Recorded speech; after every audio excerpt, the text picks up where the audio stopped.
গরম ভাতে এরকম যদি হয়, ঠিক অনুষ্ঠান বাড়ির মতন চিংড়ি মালাইকারি, ওফ! তাহলে তো বেশ একদম জমে যাবে, তাই না? তাই ভাবলাম একা খাবো কেন, আপনাদের জন্য নিয়ে যাই। কি রেসিপিটা? তার জন্য রেসিপিটা স্কিপ না করে ভালোভাবে দেখতে হবে আর ঝটপট তৈরি করে নিতে হবে। ঠিক একদম অনুষ্ঠান বাড়ির মতন মজাদার সুস্বাদু চিংড়ি মালাইকারি। আমরা কিন্তু সবাই অনুষ্ঠান বাড়িতে চিংড়ি মালাইকারিটা কিন্তু বেশ পছন্দ করি। তাই আর দেরি কেন, চলুন ঝটপট দেখে নিই চিংড়ি মালাইকারিটা কেমন ভাবে বানালাম। যেহেতু চিংড়ি মালাইকারিটা বানাবো অনুষ্ঠান বাড়ির মতনই, সেই জন্য আমি চিংড়িটা বাজার থেকে ঠিক এরম ভাবেই কিন্তু কাটিয়ে এনেছিলাম অনুষ্ঠান বাড়ির মতন। চিংড়ি মাছগুলোকে ধুয়ে পরিষ্কার করে আমি নুন হলুদ মাখিয়ে রেখেছি। আর একটা কড়াইতে নিয়ে নিয়েছি বেশ কিছুটা তেল। এই তেলেই কিন্তু আমার পুরো রেসিপিটা কমপ্লিট হয়ে যাবে।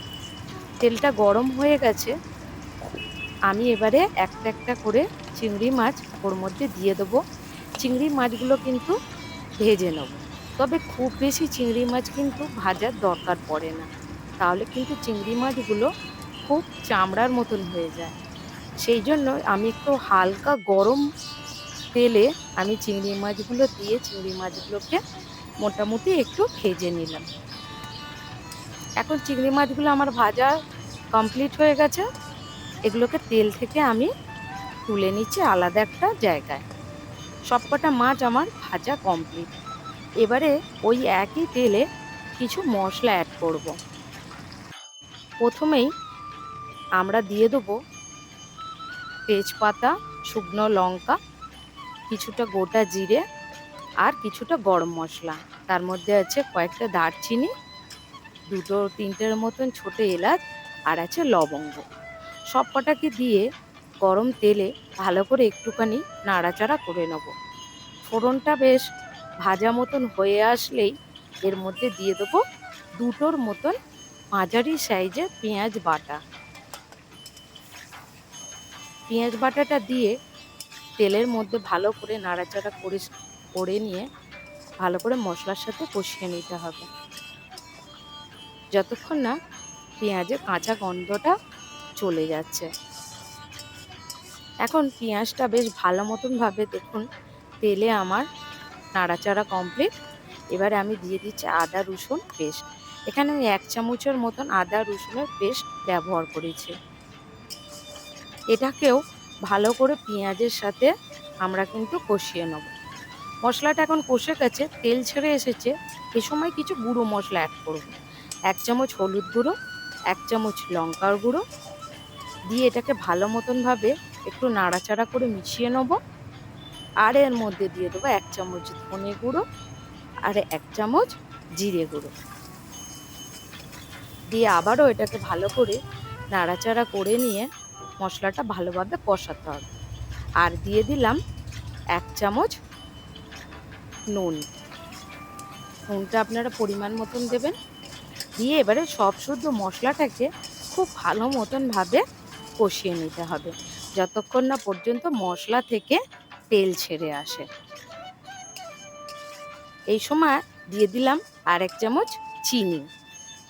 মালাইকারি যেহেতু একটু মিষ্টি মিষ্টি হয়, সেই জন্য কিন্তু চিনিটা দিতেই হয়। এখন মশলাটা আমার সম্পূর্ণ কষে গেছে, দেখুন তেল ছেড়ে এসেছে। এই সময় আমি দিয়ে দিলাম 1 বাটি পরিমাণ নারকেলের দুধ। নারকেলটা কুড়িয়ে আমি তার দুধটা বার করে রেখেছিলাম, আর যে ছিবড়েটা ওটা কিন্তু আমি এর সঙ্গে অ্যাড করিনি, শুধু দুধটাই দিয়েছি।